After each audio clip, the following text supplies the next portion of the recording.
Hey, what's up YouTube? This is Game on Cloud 9 here, and today I'm here to bring you guys a new Naruto Manga 700 plus 6 prediction.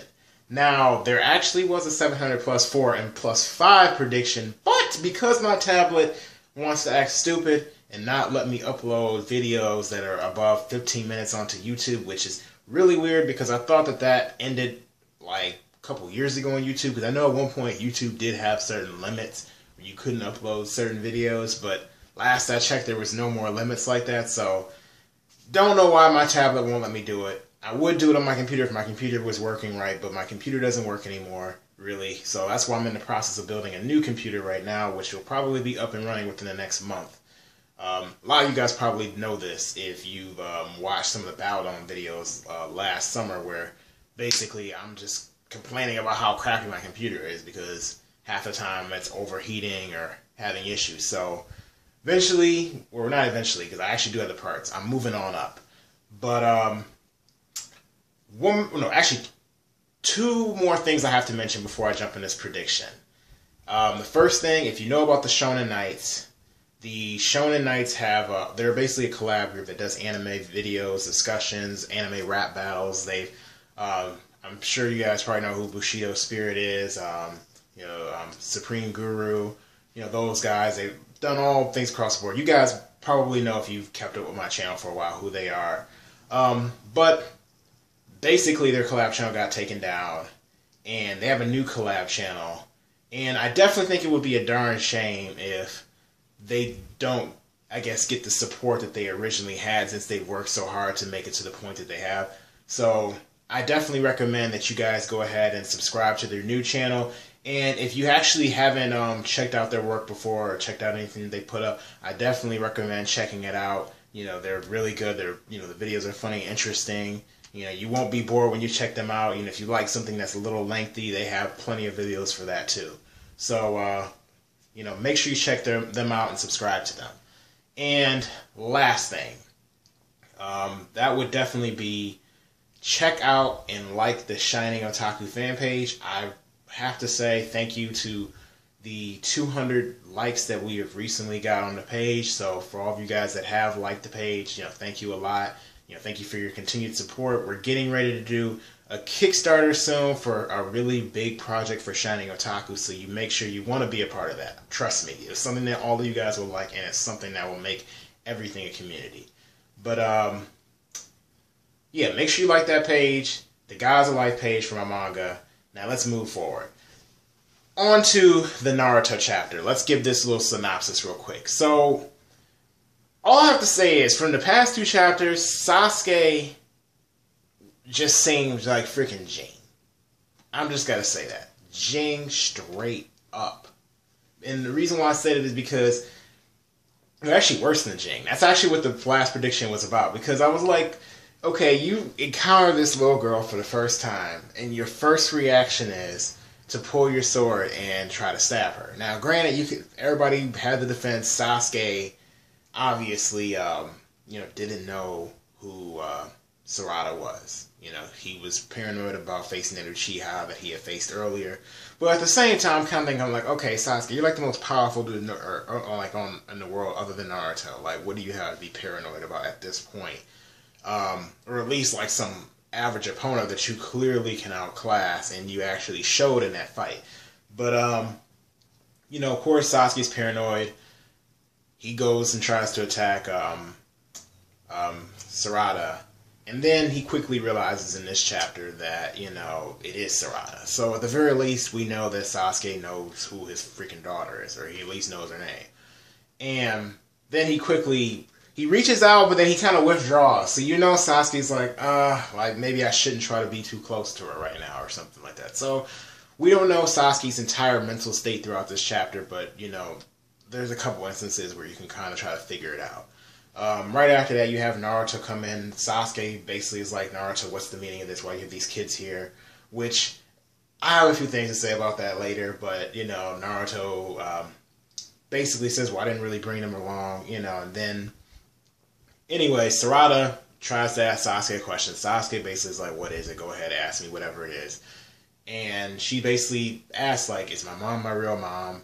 And another question is, she asks why Sasuke wasn't there all that time. Now, meanwhile, we see, of course, Sakura. She's, finally out of her incapacitated state, clearly for plot purposes. And she realizes, like, oh, crap, my daughter is run off to try to grab Sasuke or try to mess with Sasuke. So let me go ahead and try to fix this situation. So she gets up, she leaves. She tries to go to the tower where they're at. Meanwhile, you have Sarada basically going on a rant because Sasuke pretty much just ends everything with just saying it's none of her business why she's been gone this entire time. Like, I owe you no explanation, pretty much.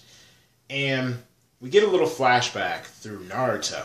Now, this is probably the most interesting part of the chapter, where we see Naruto, or I should just say, basically the 5 Kage summit, or I guess the 5 Kage summit all together in one place. And we see Sasuke speaking in front of them, telling them about his research that he's been doing basically over the past couple years.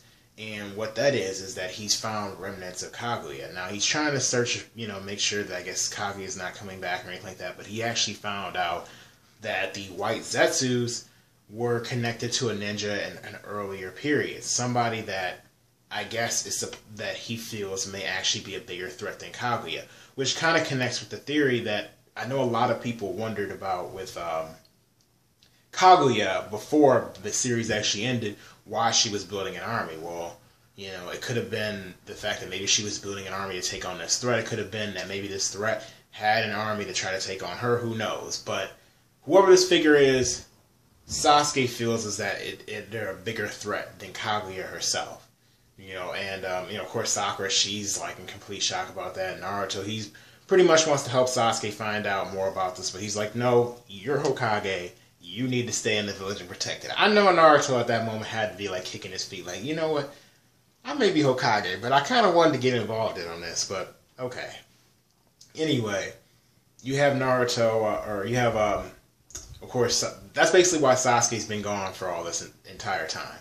Now, after that, we go back to, we actually see, I think, the guy that's basically been in charge of this, I want to say, or Shin's father. That's how we're going to put it, because we don't know his actual name, but Shin's father. And of course, they're getting ready to plan their next move. And one of the key things that he says in this chapter, we see him take off the cloak, and he's talking about the revival of Akatsuki. So, I mean, we all should have guessed this already. Why? Because we saw the Akatsuki cloak like chapters ago. And we finally get a chance to see this guy's body. We see he has Sharingans all over his arms. So he's got like a Danzo arm. He has eyes all over his head. And I'm just going to call it right here, because everybody's already called it at this point. He looks like Shisui. Now, some people may think, oh, I don't think that's Shisui at this moment because, he's bald and this, and this. But I'm like, man, that nose and that facial structure looks just like Shisui. So I do think that's freaking Shisui at this moment. And we do know that Shisui's body was freaking missing. So, just like Jiraiya's was. So, I mean, it definitely is a little disappointing that it probably most likely is at this moment. Why? Because it was kind of predictable. And then on top of that, another Uchiha gone bad. It's like, goodness gracious. It's like a freaking disease in the Uchiha clan or something that just makes people want to lose their mind. It's like, every Uchiha you think is good is actually bad. I'm just waiting for Itachi. Even though he was supposed to have been bad and he was actually good, I'm waiting for the moment where Itachi comes back and he's like, Sasuke, what the heck, man? You didn't do, or like I wanted you to do something else or something. You get what I'm trying to say. I feel like it's just like every Uchiha, when you think they're good, are actually bad. I mean, Tobirama actually talked about how Shisui's father, even though he didn't know Shisui himself, how Shisui's father was a good Uchiha, so now all Uchiha are bad, but I'm like, here you go, got Shisui actually going bad, so it's like, goodness. But anyway, right after that, of course, they used Kamui. I forgot another part. We actually got a whole view of Shin, like basically an army of Shins, and they all, they teleport using Kamui, they go attack Naruto and Sarada. And, of course, Naruto uses Biju mode, knocks them all out the way, these, kunais. Sasuke comes out and gets ready to collide with this dude, and that's the end of the chapter. Now, let's get on to all of my in-depth thoughts with this chapter. First off, Sasuke, you get the greatest father of the year award. Now, granted, I understand what Sasuke is doing. I understand he's got to be serious. He's got to look for this. He's on a mission, basically the greatest mission in the world. Or he's trying to prevent the threat that's possibly stronger than Kaguya. Somebody who they could not actually kill. Somebody they had to just seal away. So I get that, but that's still no excuse why he's never checked in, visited his daughter, or whatever. I mean, every once in a while, he could have popped in. You know, you're never that busy. You know, Sasuke clearly, you know, has time to chat it up with Naruto. Granted, yes, Naruto's the Hokage. He has to report to him, tell him whatever's going on. But I'm like, man, you got 5 minutes out of the day. I mean, the girl is like 12 years old. You cannot tell me that every minute of every day, of every second, that you were always focused on that mission. You know, there is no way. But, yeah, that's Uchiha Parenting 101 right there for you. So I definitely, I'm waiting to see what happens to that. I definitely still don't know if Sarada is actually Sakura's kid, because they never answered that question. Like, yeah, Sakura kind of implied, like, oh my goodness, my kid, I can't believe she thinks this, you know, that sort of thing. So there's always that, you know, but I think that could just be to lead us off. I still think that, you know, there's something secret about Sarada's birth, because Sasuke never jumped into it. He never explained anything to her.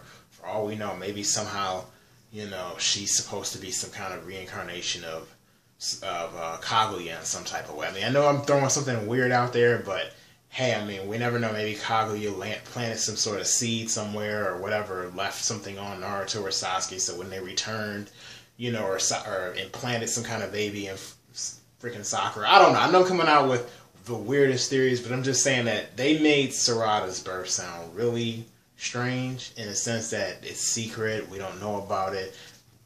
No record in Konoha about it. Naruto doesn't want to tell them why she, or he doesn't want to tell Sarada why, you know, this guy and the other Uchiha guy with the Sharingan were after her. So, if we have white Zetsus popping out of the ground, there's a good chance that Sarada could be some sort of experiment or something that Kaguya did